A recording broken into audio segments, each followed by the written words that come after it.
Good evening, viewers. Welcome back to the channel. This is my second unboxing video of the evening.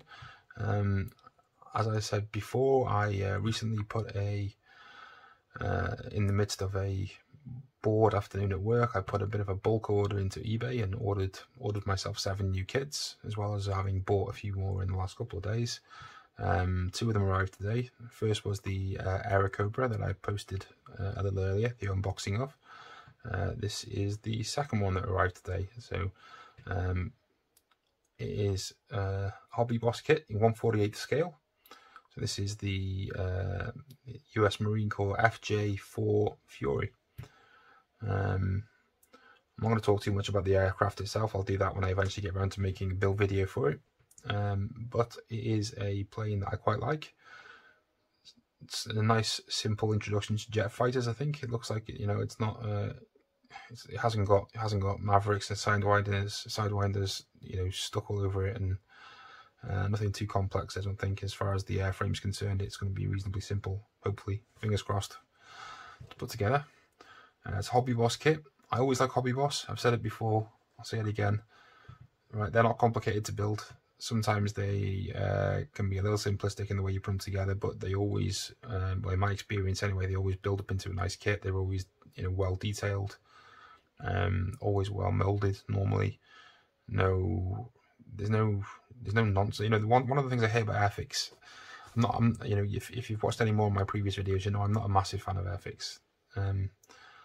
Obviously, I'm appreciative of what they've done for the industry and the history of the company, but aside from the fact that they just keep on producing the same models year after year, and there's always, you know, different marks of the same aircraft, I really don't like the fact that a lot of Airfix kits, I just get the feeling that there is unnecessary parts. You know, there's bits that are in there just for the sake of saying that there's, you know, 100 or 200 parts, whereas, you know, you spend 2/3 of the time that you spend building the aircraft gluing together little poles and little pieces of plastic that, you know, form basically a frame that you sit the airplane in the cockpit, and as soon as you seal the airplane up, you never see it again. And it just seems like it's done unnecessarily, and I just find it frustrating to spend, you know, that much of the percentage of the time that I spend building the aircraft on something that no one's ever going to see. So I'm all for having a detail, and having additional detail and that sort of thing, you know, like a bit of photo etch, but it's never on the outside. It just always seems like it's just for the sake of it. And then obviously, because of the nature of the way you put those parts together, it just makes it so easy to make a mistake and not have it fit the fuselage, or it doesn't sit right. It's just a can of worms, and it's not necessary. You know, you don't normally get that with HobbyBoss. It's straightforward. Yeah, it depends what you want. If you want a complicated build, then, you know, you're not going to want a HobbyBoss kit probably. But I like them a lot. So anyway, to this particular kit, I'm going off on a tangent there. So let's have a look in the box. Clearly, this is not a brand new kit. It's second hand. But as you can see, it is all still, excuse me, let's put that over there for now. It is all still sealed. Okay, I'm not going to get this out of the bags because I don't think I'm going to be building this for a while yet, because there's just too much of a backlog. But hopefully you can still see the detail through the plastic. So I'm just going to move to the main sprues first.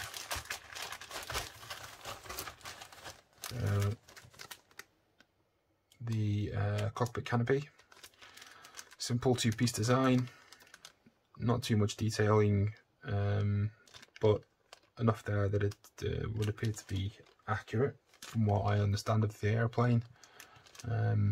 Shouldn't be too difficult to mask off. Hopefully should be fine. Let's just hope it fits. That's my kryptonite.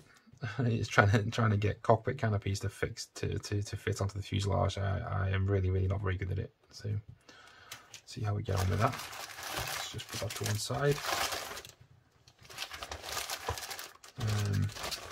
So straight away you can see this is a first generation jet. It's clearly bigger than your average piston fighter. But But again, it looks nice. I mean, there's an adequate amount of detail. I don't know how well you can see that on the video. There's an adequate amount of detail. It's not overly done. It's not very deep. It's fine. Probably could do with being a little bit more recessed, if I'm honest. I don't know how well it's going to show up in the finished model, but it certainly hasn't been overcooked in the way you do with some other kits. Airfix, saying it again. I say the same thing every time. Looks nicely molded though. There's no flash that I can see anywhere. All looks pretty straightforward to build. Here we can see there's the wing sections. So you've got the tops of the wings and then the main underside of the wings and the underbody. Here is the cockpit base, wing struts. Okay, again, nothing complicated, but then that's what we expect with this kit. And then here we have what appears to be ordnance, landing gear, wheels, stabilizers. Yeah, nothing complex there. Very simple by the looks of it. Let's hope it builds up into a nice kit. I don't know how much of that is accurate as far as the ordnance is concerned. I have to do a bit of research on that. We'll see. Let's have a look what schemes we've got. So, as is generally the case with this aircraft, this particular scheme is, for the most part, bare metal. Not sure if that's aluminium or chrome. Silver. Light grey and silver. Okay. And a bit of red, of course. And then we have a different one here, which is similar in that it's silver and light grey again, but with white insignia, white underside, and some blue decals rather than the white rather than the red decals. I'm not sure which one I prefer out of those. I think I probably would say this one, the red one. But we'll see. I might change my mind on that by the time I come around to building it. Instruction wise, yeah, as we said, this is a HobbyBoss kit. They're simple, they're functional. What they do always have, it's not like this glossy magazine like you get with an Edward kit, but it is a very well drawn set of instructions. It's very clear what you need to put and where you need to put it. That said, I mean, it's a HobbyBoss kit. It isn't particularly likely that it's going to be complicated to explain because the build itself isn't complicated, but it is clear. You can't have any complaints about the clarity of what they want you to do. Yeah, I mean, it is what it is. It's a simple kit, but that's what you get. I'll leave this in the bag for now to look after it, but the decals don't appear to be too thick, seem to be in reasonably good condition. Yeah, no complaints from me there. All very happy. So there we are. That is the HobbyBoss 1/48 scale FJ4 Fury. Looks like a nice little kit. It's not going to take long to build. Nothing particularly complicated, aside from the fact that I am absolutely terrible at painting metal. So it's potentially going to come out looking horrendous if I don't learn how to do it. But at some point I will build this and I will put a build video on the channel. Hopefully you've enjoyed that. Hopefully that helps if you're thinking about purchasing the same kit, or if you've got the same kit and you haven't opened it yet. If you have any questions, any comments, if you've built one of these, I'd love to hear from you. Just to get a perspective on what to look out for, what to think about, if there's any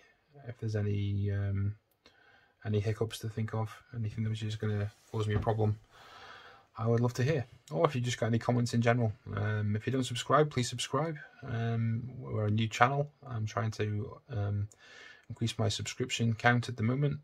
Well, I mean, perpetually, obviously. I mean, that goes with the territory, but as a new channel, I'm still looking for new subscribers.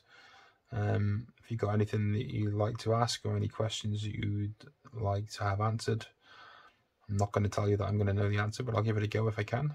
I've got Google.